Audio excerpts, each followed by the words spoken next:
اب انشاءاللہ پہلا ڈسکشن کا وقت ہے جو کوآرڈینیٹ کریں گے جناب عبدالجلیل صاحب، اور اس کا عنوان ہے ملک کی موجودہ سیاسی صورتحال اور ہمارا اپروچ۔ تو میں عبدالجلیل صاحب سے گزارش کرتا ہوں کہ وہ آگے کی کارروائی کو آگے بڑھائیں۔ قابل احترام محترم امیر جماعت اسلامی ہند، محترم امیر حلقے کے دیگر ذمہ داران اور اس کیمپ میں شریک قابل احترام بزرگوں، نوجوان ساتھیوں اور لائق تکریم بہنوں، آپ نے پروگرام کاپی میں دیکھ لیا ہے کہ آج کا ہمارا پینل ڈسکشن کا جو موضوع ہے وہ ہے ملک کی موجودہ سیاسی صورتحال اور ہمارا اپروچ۔ اس پینل ڈسکشن کے آغاز سے پہلے میں چاہتا ہوں کہ ہمارے جو پینلسٹ ہیں ان کا تعارف کروا دوں۔ اس جانب ہماری بہن محترمہ بشرا ناہید صاحبہ ہیں، پھر party of India Maharashtra chapter کے آپ پریزیڈنٹ ہیں، اور ماشاءاللہ ابھی ذمہ داری جب سے آئی ہے تو ضرور سے انٹریکشن کا موقع مجھے ملتا ہے، تو محسوس ہو رہا ہے کہ ماشاءاللہ انہوں نے کافی اس میں حرکت عمل پیدا کی ہے اور کافی انہوں نے انٹرنلی WPI کے اندر اس کو ایکٹیو کرنے کی کوشش کر رہے ہیں۔ اس کے بعد معاون امیر الخا محترم ضمیر قادری صاحب ہیں اور رکن شورا ہیں، رکن نمائندگان ہیں۔ اس کے علاوہ آپ SIO کے آل انڈیا پریزیڈنٹ رہ چکے ہیں۔ محترم اسلم بھائی صاحب ہیں، رکن شورا ہے، رکن نمائندگان ہیں، اور مہاراشٹر میں APCR اس کی ذمہ داری آپ پر ہے۔ اس کے بعد ہمارے دو نوجوان ساتھی بردر سلمان خان جو student Islamic organization south Maharashtra کے صدر ہیں، اور بردر طارق ذکی یہ نارتھ مہاراشٹر کے SIO کے صدر ہیں۔ محترم ساتھیوں، عنوان کے سلسلے میں وضاحت ضروری ہے کہ عنوان میں یہ لکھا ہے کہ ملک کی موجودہ سیاسی صورتحال اور ہمارا رویہ۔ تو ہمارا سے مراد ہمارے جو پیش نظر ہے اور ہم نے پینلسٹ کو بھی جو کنوے کیا ہے وہ یہ ہے کہ ہم امت مسلمہ یا مسلمانوں کا رویہ اس حوالے سے ہماری گفتگو زیادہ رہے گی بنیادی طور پر۔ البتہ ضمناً ہم تحریک اسلامی کے حوالے سے اگر گفتگو آتی ہے تو کچھ سوالات ہمارے اس حوالے سے ہوں گے، ورنہ بنیادی طور پر ہمارا رویہ سے مراد ہماری سیاسی صورتحال پر مسلمانوں کا یا امت کا رویہ یہ ہے۔ اور موجودہ سیاسی صورتحال اس حوالے سے کوئی ایسی بات نہیں ہے جو آپ سامعین پر واضح نہیں ہے کہ موجودہ سیاسی صورتحال کیا ہے۔ میں تھوڑا سا کمفرٹ بیٹھنے کے لیے گزارش کرتا ہوں ہمارے بھٹی صاحب سے کہ ذرا کمفرٹیبل بیٹھیں۔ تو جس طرح ہمارے دیگر معاملات میں امت کا جو رویہ ہے یا ہمارا جو کچھ صورتحال ہے وہ دو ایکسٹریم پہ کبھی ہوا کرتی ہے، یا یہ کہ ہم اس کا ریئیکشنری ہم مزاج کے ساتھ اس کا رسپونڈ کرتے ہیں یا مایوس کے ساتھ رسپونڈ کرتے ہیں۔ تو ملکی صورتحال کے حوالے سے بھی بعض چیزیں کیا رائے عمل ہو، کیا اپروچ ہو، اس حوالے سے بھی مختلف رائے پائی جاتی ہے، لیکن ہم سمجھ سکتے ہیں کہ اس رائے کے اندر بھی جو بہت بیلنس قسم کا اپروچ وہ ہمارے پاس امت مسلمہ کی جو قیادت ہے، مختلف ہمارے پاس جو اجتماعی قیادت کا طریق سے تصور ہے، امت میں بھی الگ الگ قیادتیں ہیں۔ اس میں 3 ضلع ہیں، انہوں نے بتایا کہ 3 ضلع ہندو مسلم ہیں، بھارت پاکستان ہے، کشمیر ہے۔ جب تک کہ ان کا تینوں کا مسئلہ حل نہیں ہوتا ہے مسلمانوں کی صورتحال میں تبدیلی واقع نہیں ہو سکتی۔ بات درست ہو سکتی ہے، اس کا اختلاف نہیں کر سکتے ہیں، لیکن متاثر جو لوگ ہیں ان کے دائرے کار سے اثر ہے کہ وہ کیا ایفرٹس کریں، کیا ایفرٹس لیں۔ جب یہ تینوں مسئلے تک حل نہیں ہوں گے اس وقت تک صورتحال اگر تبدیل مسلمانوں میں نہیں ہوتی ہے تو مسلمانوں کے ہاتھ میں کیا چیز ہے کہ تینوں مسئلے حل ہوں۔ تو ظاہر سی بات درست ہونے کے باوجود بھی وہ اس طرح سے درست ثابت نہیں ہو سکتی۔ پھر دوسرا رویہ، دوسرا ہمارا ایکسٹریم ہے کہ حالات چاہے جتنے سنگین ہوں لیکن ہمارے پاس ایک امت کے اندر ایک مخصوص مزاج ہے، وہ ایک لحاظ سے پازیٹیو مزاج بھی ہے، لیکن اس کے اندر غیر ذمہ دارانہ کیفیت محسوس ہوتی ہے۔ جگر کا جو شعر ہے کہ ہم کو مٹا سکے یہ زمانے میں دم نہیں، اور ہم سے زمانہ خود ہے، زمانے سے ہم نہیں۔ تو ایک ایکسٹریم یہ ہے کہ وہ تینوں مسئلے جب تک حل نہیں ہوں گے مسلمانوں کے مسائل حل نہیں ہو سکتے ہیں۔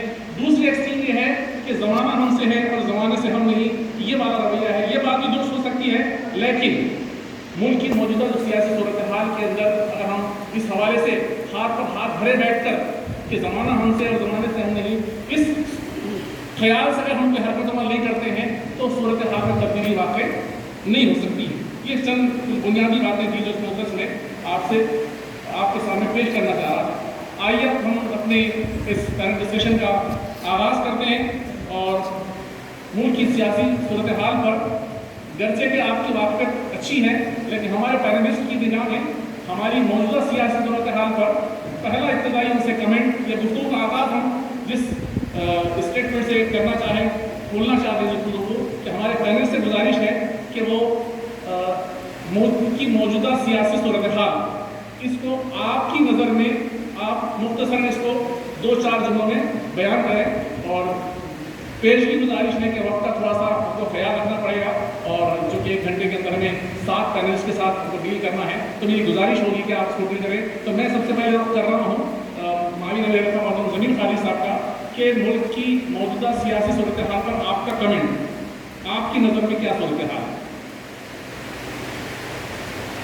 بسم اللہ الرحمن الرحیم۔ ملک کی موجودہ سیاسی صورتحال میں جو چیلنج ہے وہ استائی قوتوں کا برسر اقتدار آنا ہے وتھ ویری کلیئر مینڈیٹ، اور جو ان کا ووٹ شیئر ہے وہ ووٹ شیئر اٹس مور دین 33% ہے ایٹ نیشنل لیول، اور یہ پولیٹیکل ایکسپرٹس کی نگاہ میں اگر اس میں کوئی مستقبل قریب میں میجر سوئنگ نہیں آتا ہے، اس میں کوئی نگیٹو ڈاؤن فال نہیں ہوتا ہے، تو پھر اتنے بڑے ووٹ شیئر کے ساتھ جو پولیٹیکل پارٹی ہوگی وہ کم و بیش 10 سال تک حکمراں طبقے کے طور پر اس ملک میں کام کر سکتی ہے۔ تو میں سمجھتا ہوں یہ ایک چیلنجنگ پارٹ ہے۔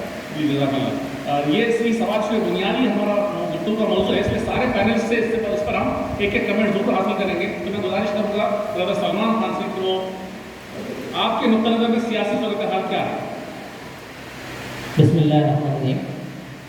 موجودہ حکومت کے پاس جو سب سے بڑی ان کی کامیابی ہم یہ سمجھتے ہیں کہ ان کے پاس ایک نیریٹو یا جو بیانیہ یا جو فکر وہ دینا چاہتے ہیں، جو بھی بات وہ بیان کرنا چاہتے ہیں، وہ بہت آسانی سے پورے عام ہندوستانیوں تک اس کو پہنچانے میں کامیاب ہو رہے ہیں۔ اور اس سلسلے میں ہمارا جو ملت کا اپروچ ہونا چاہیے، تو وہ اپروچ ریئیکشنری زیادہ ہمارے سمجھ میں آتا ہے۔ تو اس کے بجائے ریئیکشنری اپروچ کے بجائے اگر ہم اقدامی صورتحال اختیار کرتے ہیں یا ہمارا رویہ اپنا ایک بیانیہ بنانا یا اپنی فکر کی بنیاد پر ملت کی حیثیت سے اپروچ کرنا، یہ بہت اہم چیز ہے۔ اپروچ پہ ہم آئیں گے انشاءاللہ۔ فی الحال ملک کی موجودہ صرف سیاسی صورتحال پر کمنٹ، اور سب سے اہم بات تو یہی ہے کہ وہ بیانیہ دینے میں کامیاب ہو رہے ہیں۔ جی صحیح ہے۔ انتخابی سیاست سے زیادہ وہ جو بیانیہ ہیں استائی قوتوں کا، اس کا معاشرے میں اس کا رواج پانا، وہ اصل نقطہ ہے ہماری سیاسی صورتحال کا۔ جی محترم اسد بھائی صاحب۔ السلام علیکم ورحمۃ اللہ۔ دیکھیے، سیاست ملک کے اجتماعی امور کو عوام کے راحت اور فائدے کے لیے چلانے کا نام ہے۔ جتنی سیاسی پارٹیاں ہیں بشمول کانگریس، ان سیاسی پارٹیوں نے پچھلے 10-15 سال میں جس طرح کا رویہ پیش کیا ہے، اس سے یہ محسوس نہیں ہوتا کہ انہیں ملک کے عوام کی اور ان کے اجتماعی امور کی کوئی ذرا بھی پرواہ ہے۔ یہ مثلاً اگر یہ سمجھا جائے کہ بی جے پی کی جو حکومت ہے وہ اس وقت ملک کو نقصان پہنچا رہی ہے، تو دیگر جو حزب اختلاف کی پارٹیاں، بڑی بڑی پارٹیاں ہیں، ان کا رویہ صاف تو ہونا چاہیے کہ ایک ایسی پارٹی سے ملک کو بچایا جائے، لیکن وہ اس کا ایک طریقہ ہے کہ آپس میں متحد ہو اور اس پارٹی کو جو ملک کو نقصان پہنچا رہی ہے ہٹا دیا جائے۔ لیکن ہمیں کہیں یہ محسوس نہیں ہوتا کہ ایسا کوئی رویہ ہے جس سے ملک کو نقصان سے بچانے کی پارٹی کوشش کرے۔ جی ڈاکٹر سلیم خان صاحب۔